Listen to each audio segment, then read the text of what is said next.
कितने साल हो गए माशाल्लाह साथ में, एक दूसरे 11, 12, 13। इसलिए मैं बोल रही थी कि हसन बताए 13 साल। 13 साल हो हाँ। गए। किसको एनिवर्सरी याद रहती है? एनिवर्सरी तो हम दोनों की याद रहती है। हाँ। अच्छा, क्या है? 2 मई। सेकंड ऑफ और एक्सपायरी डेट क्या है?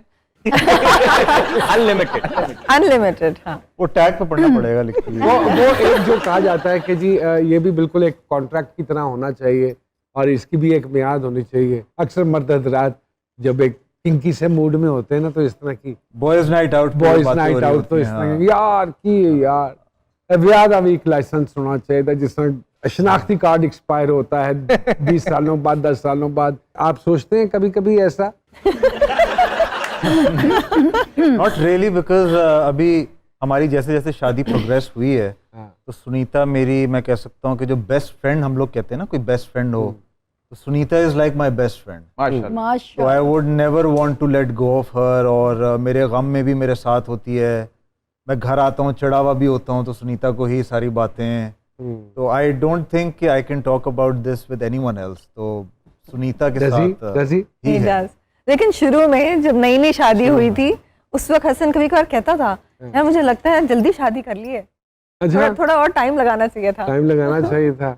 लेकिन ये वाकई बात सच है। मैं हसन साहब की बात को लेकर चलूंगा। बिल्कुल कि जैसे जैसे जिंदगी प्रोग्रेस करती है और रिलेशनशिप मैच्योर होती चली जाती है, तो वैसे वैसे वाकई आपका गुजारा बड़ा मुश्किल होता जाता है। फिर आपको एक ही कंधा चाहिए होता है in the end of the day, और वो बीवी का कंधा होता है जिस पे आप सर रख के कहें कि आज जाइए। और आखिर में 4 कंधे।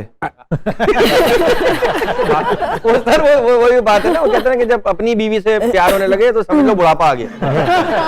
और ये बिल्कुल बात दुरुस्त है कि वो आपकी बीवी फिर आपकी ऑटोमेटिकली स्ट्रेंथ बन जाती है। अभी भी देयर इज नो कोई ऐसा मेजर कोई डिसीजन नहीं है जो मैं, कभी कभार में ये भी होता है कि कोई प्रोड्यूसर से बात हो रही होती है तो उसको मैं कहते कहते रह जाता हूँ कि यार वो 1 मिनट में जरा सुनीता से पूछ के बताता हूँ। मैं उसको ये कह देता हूँ कि यार मैं आपको कल बताता हूँ, but at times I feel like telling the other person कि मैं जरा आपको अपनी बीवी से पूछ के बताता हूँ। तो मतलब बीवी के साथ साथ बड़ा भाई भी है।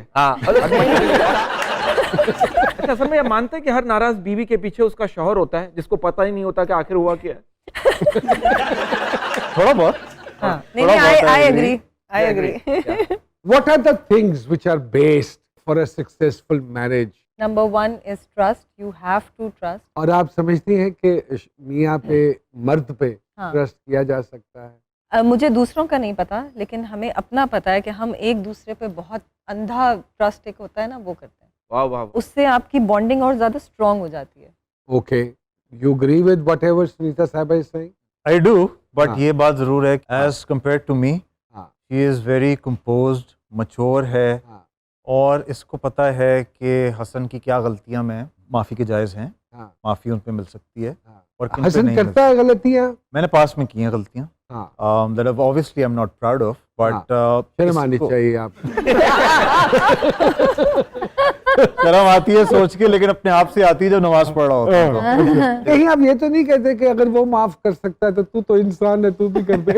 मुझे लगता है औरत माफ नहीं करती, दिल में रखती जरूर है। अगर कर भी देगी ना, कहीं 20 साल बाद कहेगी जरूर, याद है तुमने। अच्छा, पॉइंट बड़ा वैलिड है। Up to certain extent do you agree with Uzmi साहब जो कह रहे हैं? मेरा ख्याल है औरत के दिल में एक अगर रह जाती है वो बात। लेकिन अगर मैं सिर्फ अपनी बात करूं तो अगर मैंने किसी को माफ किया है तो मैं उसको दिल से ही माफ करती हूँ। अगर नहीं किया है तो फिर मैं ऊपर ऊपर से भी माफ नहीं करती। एक और चीज मुझे बताइए, बच्चे होने के बाद क्या रिलेशनशिप ज्यादा स्ट्रांग हो जाती है, बॉन्डिंग ज्यादा स्ट्रांग हो जाती है? और अगर ये कहा जाए now there is no way going back, तो ये क्या अप टू सर्टेन एक्सटेंट ये बात दुरुस्त है? मुझे दूसरों का तो नहीं पता, लेकिन हमारे उस पे तो नहीं, आपने दूसरों को बताना भी नहीं है। हमें अगर देखा जाए तो हमारा ख्याल है कि हमारी बॉन्डिंग एक्चुअली बच्चों के बाद ही डेवलप हुई, बिकॉज मोस्टली केसेस में ऐसा होता है। बिल्कुल। सुनीता साहिबा और हसन साहब हमारे साथ मौजूद है। बड़ी मजेदार बात है, और शादी के हवाले से और कपल के हवाले से वो हम इनसे गाय बगाय करते रहेंगे। एक छोटी सी ब्रेक लेके आप दोबारा आपकी खिदमत में हाजिर होते हैं।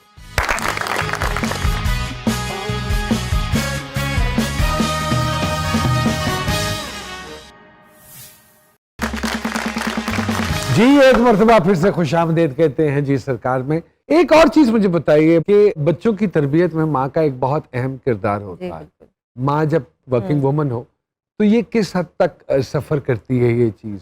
सफर तो and how did you cope up with that situation जी? सबसे पहली चीज तो ये, मैंने अपना काम बहुत कम कर दिया था।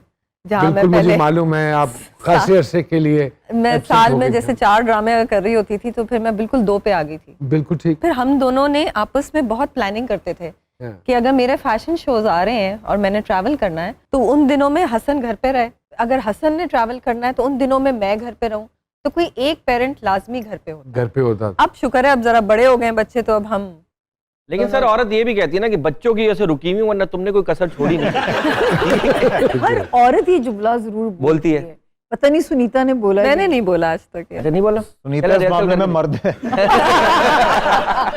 जब ये काम पे होती हैं तो जब बच्चों के साथ आप वक्त बिताते हैं, मर्द थोड़ा सा शॉर्ट टेम्पर्ड होता है, औरत को अल्लाह पाक ने बड़ा मचोर और मजबूत बनाया है, बाप इरिटेट हो जाता है। तो होते हैं इरिटेट बच्चों से? जी नौमी भाई वो तो था, लेकिन फिर अपने आप पे काम भी किया मैंने कि ये इरिटेशन, अपने टेम्परामेंट को नीचे लाए। क्योंकि इवेंचुअली आपको पता लगता है कि not just with your kids but also with your working career, कुछ आप लोगों से जब डील कर रहे होते हैं उसमें भी वो इरिटेशन आपकी, because it becomes a part of your habit. बिल्कुल ऐसे ही है। तो आपको लगता है कि हाँ ये गलतियां आप कर रहे हैं जिसकी वजह से आपके वो दरारें या रुकावटें आ रही हैं। हाँ। तो मैंने उस पर बड़ा काम किया है कि मैं अपने आप को काम करूं। I think Sunita is a witness to that कि जो 10 साल पहले मेरा गुस्सा था उसका आधा भी नहीं है, और अभी भी हम बिलीव नहीं करते बच्चों को डांटने में। हाँ। बड़े आराम से उनसे काम निकलवा लेते हैं। और मैंने भी अपने टेम्परामेंट पे बहुत काम किया। मेरी भी दास्तानें आपने मीडिया में खासी सुनी। I was very short time. बिल्कुल सर, थोड़ा सा आंखों पे भी कंट्रोल कर लेना। शादी के बाद जब एक एक्टर एक एक्ट्रेस की जब मिलाप हो जाता है तो कितना दोनों का करियर अफेक्ट करता है? आई थिंक मेरा career, let's be honest about it, मेरा करियर इसलिए अफेक्ट हुआ है बिकॉज अल्हम्दुलिल्लाह सुनीता का नाम बहुत, जब मैं जुड़ा था was always a very big name, and मुझे कहा गया था कि ये तो बस इसकी आड़ में आके using Sunita as a ladder या सीढ़ी यूज कर रहा है। लेकिन आपके साथ भी मैंने काम किया है। बिल्कुल मेहनत and not because you are in my show right now, so that's why I'm saying so. आप वाकई हमने पिंजरा साथ किया और पिंजरा में बड़ा थोड़ा काम था। He was playing my younger brother. छोटा पिंजरा होगा? नहीं छोटा तो नहीं सी, बड़ा ही सी पिंजरा। और ब्रिलियंट एक्टर, बट वो एक अलग सिनेरियो सिचुएशन है यहाँ। नहीं, आप हमेशा आप मुझे कॉल भी करते हैं, कभी भी ये मेरा सीन देखते हैं ना, तो एक बार उन्होंने मुझे कॉल की कि यार तू तो बिल्कुल मेरी तरह काम कर रहा है। मैंने कहा आपकी तरह? कह रहे हैं हाँ, वो अगला वाला जो भी बोल रहा है तूने बस अपने एक्सप्रेशन डाले हैं और तू लगा पड़ा है अपनी एक्टिंग दिखा ले। हर अच्छा आर्टिस्ट को अच्छा काम देखते हैं ना, एप्रिसिएशन करने के लिए फोन करते हैं। तो ये कॉल करते हैं मुझे, एंड देन अख्तर साहब की यानी कॉल्ड मी, मैं सुनीता रात में कर रही, मैंने कहा यार नूमी भाई का फोन है, बड़ी बात। तो कहती अच्छा, मैंने कहा वो अप्रिशिएट कर रहे थे, तो ऑब्वियसली खुशी भी होती है। नहीं, और करना चाहिए। जब कोई अच्छा काम करता है तो उसको डेफिनेटली, मैंने नहीं कर पाया आपको आज तक फोन